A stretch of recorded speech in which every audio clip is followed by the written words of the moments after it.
Coming in at number 12 is the Epistle of Polycarp to the Philippians.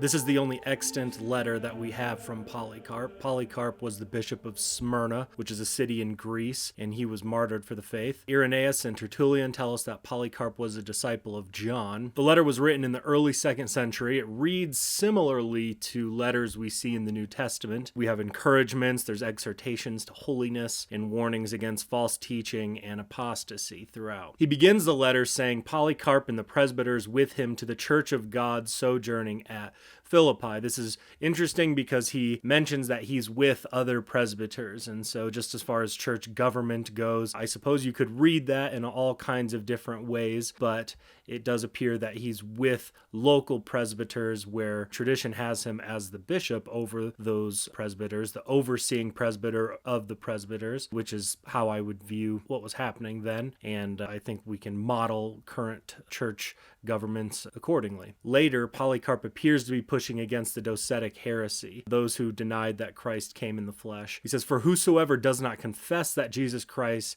has come in the flesh is Antichrist, which he's quoting 1 John here. And whosoever does not confess the testimony of the cross is of the devil, and whosoever perverts the oracles of the Lord to his own lust, and says that there is neither a resurrection nor a judgment, he is the firstborn of Satan. It's in chapter 7.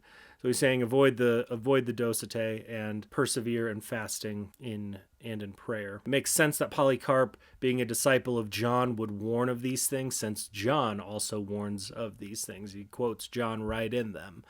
Lastly, he talks about a former elder named Valens, and Valens had apostatized. Some people speculate that it was related to money somehow, but he writes this, I am greatly grieved for Valens, who was once a presbyter among you, because he so little understands the place that was given him.